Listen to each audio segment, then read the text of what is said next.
অধ্যায় 17, এটা উদাহরণ 10, পরিসংখ্যান। এটা শ্রেণী কি, যেটা দেওয়া আছে উচ্চতা আর গণসংখ্যা, এই দুইটা কলাম দেওয়া আছে। আর একটা কলাম করতে হবে কি, এর ক্রমযোজিত গণসংখ্যা বাইর করতে হবে। তাহলে ক্রমযোজিতার ক্ষেত্রে 4 থাকবে প্রথম ঘরে, এই 4-এর সাথে 6 যোগ করে 10, 10-এর সাথে আবার 12 যোগ করে 22, 22-এর সাথে 16 যোগ করে 38, 38-এর সাথে 8 যোগ করে 46, 46-এর সাথে 5 যোগ করে 51। তাহলে মধ্যক n বেজোড় হলে মধ্যক হবে n+1 ডিভাইডেড 2 তম পদের মান।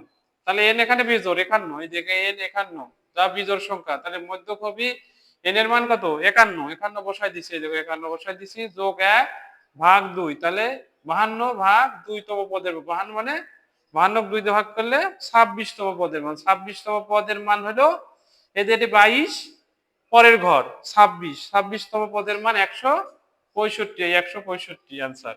তাহলে আমাদের অঙ্কে দেওয়া ছিল দুইটা কলাম দেওয়া ছিল, এই দেখো উচ্চতা আর গণসংখ্যা, আর সারি দেওয়া ছিল 1 2 3 4 5 6টা। এই ক্রমযোজিত গণসংখ্যাটা আমাদের বাইর করতে হবে মধ্যকের ক্ষেত্রে।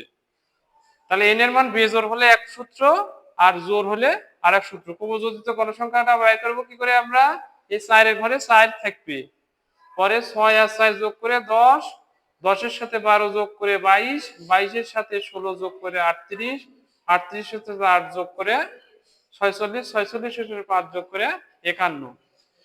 তাই n বেজোড় হলে মধ্যক হবে n+1 ডিভাইডেড 2 তম পদের মান। তাহলে n এর মান এখানে বেজোড় 51 যোগ 1 ডিভাইডেড 2 তম পদের মান 52 ভাগ 2, তাহলে 26 তম পদের মান। 26 তম পদের 22 তার পরের ঘর, 26 তম পদের মান 165, এটা মধ্যক।